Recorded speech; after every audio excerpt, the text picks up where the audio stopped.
ଜୟ ଜଗନ୍ନାଥ ସାଙ୍ଗମାନେ ନମସ୍କାର। ଦଶବନ୍ଧୁ ଚାଲନ୍ତୁ ଜାଣିବା ପ୍ରଭୁ ଶ୍ରୀ ଜଗନ୍ନାଥ ପାତାଳି ହେଲେ କିପରି। ପାତାଳି ଶ୍ରୀକ୍ଷେତ୍ର କ'ଣ? ପାତାଳି ଶ୍ରୀକ୍ଷେତ୍ରକୁ ପ୍ରଭୁ ଶ୍ରୀ ଜଗନ୍ନାଥ ଆସିଲେ କେମିତି? ପ୍ରଭୁ କେତେ ବର୍ଷ ଏହି ପାତାଳି ଶ୍ରୀକ୍ଷେତ୍ରରେ ପାତାଳି ହୋଇ ରହିଥିଲେ? ଆସନ୍ତୁ ଜାଣିବା ସମ୍ପୂର୍ଣ୍ଣ ଖବର ଏବଂ ଜଗନ୍ନାଥଙ୍କର କିଛି ଗୁପ୍ତ ରହସ୍ୟ। ଓଡ଼ିଶା ରାଜ୍ୟ ସୁବର୍ଣ୍ଣପୁର ଜିଲ୍ଲା, ଯାହାକୁ କି ଆମେ ସୋନପୁର ବୋଲି ମଧ୍ୟ ଆମେ ଜାଣୁ। ଆମେ ଅନ୍ୟପଟେ ଏହାକୁ ମଧ୍ୟ ମନ୍ଦିର ମାଳିନୀର ଆଖ୍ୟା ଦିଆଯାଇଛି। ସେହି ସୋନପୁର ଜିଲ୍ଲାରେ ଅବସ୍ଥିତ ପ୍ରଭୁ ଶ୍ରୀ ଜଗନ୍ନାଥଙ୍କର ପାତାଳି ଶ୍ରୀକ୍ଷେତ୍ର ଅର୍ଥାତ୍ ପାତାଳି ଶ୍ରୀକ୍ଷେତ୍ର, ଯେଉଁଠାରେ କି ପ୍ରଭୁ 144 ବର୍ଷ ପର୍ଯ୍ୟନ୍ତ ପାତାଳି ହୋଇ ରହିଥିଲେ। ଏହି ମନ୍ଦିରକୁ ନେଇ ଅନେକ କିମ୍ବଦନ୍ତୀ ଇତିହାସ ତଥ୍ୟ ରହିଛି। ପାତାଳି ଶ୍ରୀକ୍ଷେତ୍ର ଜଗନ୍ନାଥଙ୍କୁ ସମ୍ପୃକ୍ତିର ଏକ ଅନ୍ୟ ପୀଠ, ଯେଉଁଠାରେ କି ମହାପ୍ରଭୁ 144 ବର୍ଷ ପର୍ଯ୍ୟନ୍ତ ଏବଂ ଗୁପ୍ତ ନୀଳା କରିଥିଲେ। ଭଗବାନଙ୍କର ଏହିପରି ପାତାଳି ହେବାର ମୁଖ୍ୟ କାରଣ ଥିଲା, ସେତେବେଳେ ଉତ୍ତର କୂଳର ଅନେକ ବାହ୍ୟ ଶତ୍ରୁମାନଙ୍କର ଆକ୍ରମଣ ହେଉଥିଲା। ଏହି କାହାଣୀଟି ହେଉଛି 319 ରୁ 323 ଖ୍ରୀଷ୍ଟାବ୍ଦର କଥା।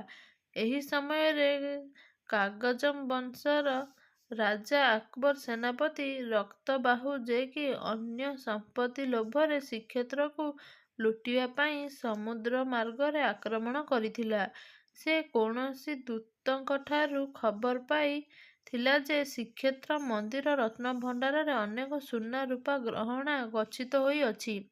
ସୁବର୍ଣ୍ଣ ସୁଯୋଗକୁ ଅପେକ୍ଷା କରି ସେତେବେଳେ ସେ ସମୁଦ୍ର ମାର୍ଗରେ ଆସି ଶ୍ରୀକ୍ଷେତ୍ରକୁ ଆକ୍ରମଣ କରିବା ପାଇଁ ଆସିଥିଲା। ସେତେବେଳେ ଉତ୍କଳର ରାଜା ଥିଲେ ସୋନହଦେବ ବା ଶୁଭାଙ୍କର ଦେବ।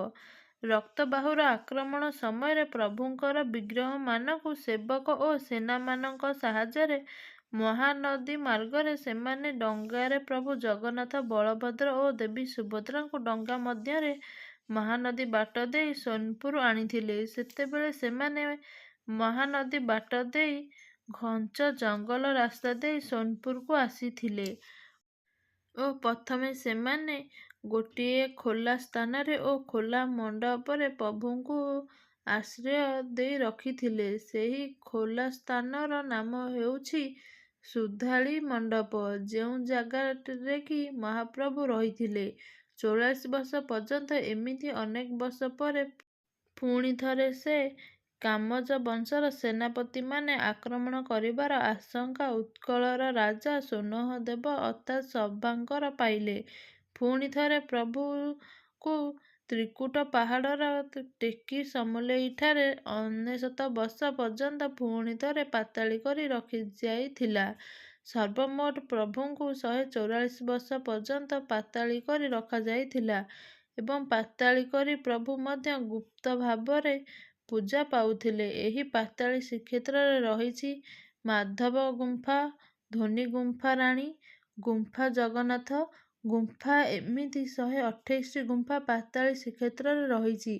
ପରେ ଶୈବବଂଶର ରାଜା ଯଯାତି କେଶରୀ ଭଗବାନଙ୍କର ବିଗ୍ରହମାନଙ୍କୁ ଉଦ୍ଧାର କରି ନବେକଳେବର ପଦ୍ଧତିରେ ପ୍ରଭୁଙ୍କ ବିଗ୍ରହମାନଙ୍କୁ ଆଣି ପୁରୀ ଶ୍ରୀକ୍ଷେତ୍ରରେ ପ୍ରଭୁଙ୍କ ବିଗ୍ରହମାନଙ୍କ ସ୍ଥାପନା ଓ ପୂଜାର୍ଚ୍ଚନା କରିଥିଲେ।